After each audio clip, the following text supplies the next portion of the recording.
Hi everyone, I hope all of you are doing well. I am Janisha Thapalia with Mohammad Bilal Mia, Parinas Hussainpur and Babila Singh. We'll be covering a topic which has a significant role in shaping any organizational structure and culture, which is communicating strategically. And we will be discussing these three topics. If you're an entrepreneur or plan to be one, this one's the right one for you. And even if you're not, communication is equally important for everyone, right? So, guys, please clear your mind and let's jump right in.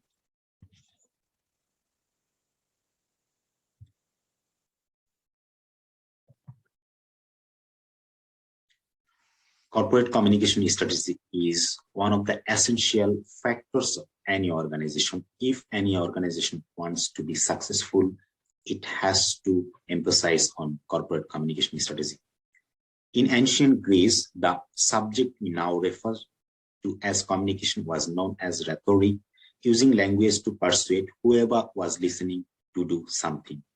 Great philosopher Aristotle defines the composition of every speech. Every speech is composed of three parts: the speaker, the subject of which he treats, and the person to whom it is addressed. I mean the hearer, to whom the end or subject of the speech refers. Corporate communication strategy framework. In corporate communication framework, there are four factors: the organization, communicate through masses to its constituencies, and the final one is who then respond to. Analyzing constituencies. Like analyzing your audience, when you want to plan a speech or write a memo, this analyze determines, the organization has to analyze the following things, like who are your organization's constituencies, what is things about the organization, what does the constituency know about the topic. Each and every organization has to face these three questions very carefully, because without analyzing these questions, a organization cannot communicate properly with their constituencies. Constituencies of organizations. The constituencies of organizations we can divide in two parts. First of all, primary, and the rest is secondary. In primary constituencies, we find employees, customers, shareholders, communities. And in secondary, media, suppliers, government, local government, regional government, and national governments. And the final one is creditors. Clearly, then, after a firm has set its objectives for its corporate communication, it must truly analyze all the constituencies involved. This means understanding who each constituency is, find out what is things about the organization, and determining what they already know and feel about the communication. Once this is accomplished, the organization is ready to move to the final phase in setting a communication strategy, determining how to deliver the message. Developing corporate communication strategies. These are three subsets for an organization's strategy: determining the objectives for particular communication, resources for achieving these objectives, and assessing the organization reputation. An organization, like any individual, has a variety of motivations for deciding how to communicate. For instance, assume a corporation has decided to reduce its contribution to each employee's health plan as a result of rising healthcare costs. In this situation, the objective is more than simply publicizing the new package. It must also persuade employees that there is a solid rationale for taking something away from them. Thus, the goal here is to encourage employees to accept a change with as little resistance as possible. Determining how to communicate about something like an employee health plan or introducing a new product into a market depends heavily on what resources are available within the organization, including money, human resources, and time. In the example given, the company must determine whether it is better to simply publicly state the program to its employees as clearly as possible via email, company newsletter, or company's intranet, or hire a benefits consultant with experience in helping other companies. In the short term, the first option appears to be less expensive. But if the employees resist because they believe they are losing something for no good reason, the company may end up spending significantly more than it would have. Unfortunately, most companies regularly fall on the side of short-term, low-cost communication solutions because they prioritize their own benefits over customers' demand. Human resources are also a key aspect in influencing a company's success or failure in attaining its goal.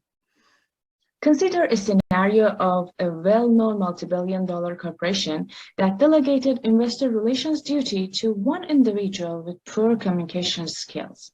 In this company's case, it wasn't a matter of whether they could afford to employ additional people to do the work right.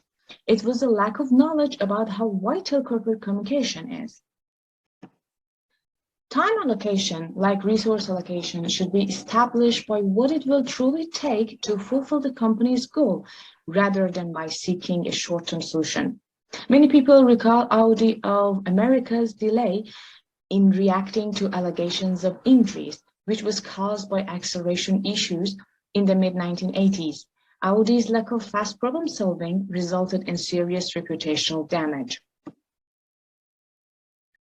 The entire reputation of an organization with its constituents is based on various elements, including image and identity. Consider a university that is attempting to generate positive publicity in the national press. This may be problematic if the university is not highly known outside its region. Its image credibility would be poor. No matter what resources the university commits to this effort, it will be an enormous challenge. As an example, Firestone Tire attempts to re-establish customer trust through its Making It Right advertising campaign. However, for consumers, this was a case of too little too late, because Firestone was increasingly seen by consumers as indifferent about their safety, and this loss of credibility proved disastrous. As a result, we can see that an organization's reputation is a vital consideration when developing a cohesive communication strategy. Consider Starbucks. In 1995, the company was publicly chastised by an upset client who claimed to have been sold 2 defective espresso machines. Despite numerous attempts by Starbucks, the irate customer wouldn't go away. What saved the company from serious reputational damage was the goodwill it had built up through its products and customer relations effort. Hello. Now I'll briefly discuss about third step of developing corporate communication strategies, which is delivering messages appropriately. Since we have already defined the organization overall strategy, analyzing the relevant constituencies, now in the third step, we need to set up the strategy for how we can deliver the message appropriately to these parties. In this step, there are 2 important points a company must decide. The first one is how it wants to deliver the message, that is choosing a communication channel. And the second step is what approach to take in structuring the message itself.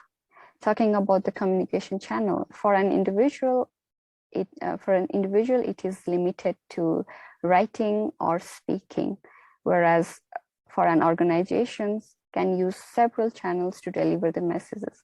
And with the rise of electronic media, now they have a separate platform where they can deliver the message. But before delivering the message, they really need to be careful which platform to choose for which message. So for this, for an example, a company wants to deliver the message about change in their top level management. So they may deliver this message through press release or so that it can reach to the broader constituencies. Or if it is a simple about the like a change in time in work, then they can just simply send the memo to communicate inside the organization.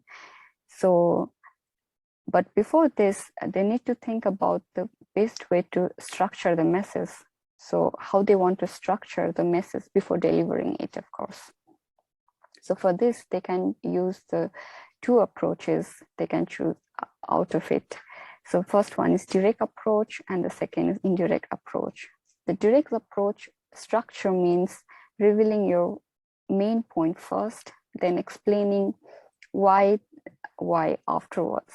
Whereas in indirect structure means explaining why first, then revealing your main point.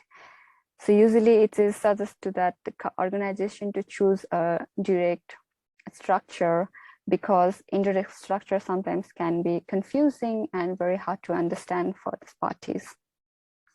And addition to these three strategies, once they deliver the message out, and then the company needs to analyze the result. They need to know, like, have they got the desired result after the communicating with the constituency? If not, then they need to reevaluate all these three strategies and adjust it accordingly to get the effective communication and send the clear message outwards. Thank you. Now let's move on to corporate communication connection to vision. We can consider a company's communication is going on a right track if it creates coherent communication strategy based on the time-tested theory. And the significant one being the ability to link overall strategy with communication strategy. A great communication strategy has all these aspects properly analyzed by the parties. Understanding these help to connect vision and strategy. First, let's start with the message. The use of best communication channel to get the message across is crucial.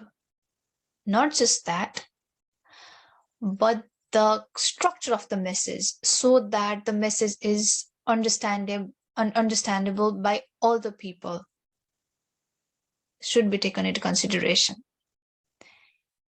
On the next, constituencies. It is crucial to understand the role of constituents because they are the one who are going to be delivering the topic or messages to the other parties. Not just that, but their responses as well. Meaning if the constituents respond by monitoring company's strategy or not. And if the organization should revise the message with respect to the responses. Now let's focus on the elephant in the room, the organization itself. The organization being a pioneer should be clear about the role portrayed by constituents, the availability of the resources that they can mobilize and capitalize on, like people, time, with keeping reputation and brand on their mind. Because every organization has certain reputation to maintain, to sustain in this time and age. Organizations should focus on communicating strategically and connecting vision to strategy because it can mitigate the potential loss in the reputation resulting from weak or negative responses from the organization. It also ensures stronger stakeholder relationship, and it can provide clear direction, strategy, and context to the people working inside the organization as well. An example could be taken of Johnson's & Johnson's because they ensure a strong connection between vision and communication. Now we have come to the end of the class. I hope you guys now have a better understanding about communicating strategically and its implication in this organization and the importance of it in this time and age. So if you have any questions, please do not hesitate to ask. We are here to help. We are here to answer. Thank you so much for your patience and thank you for listening to us.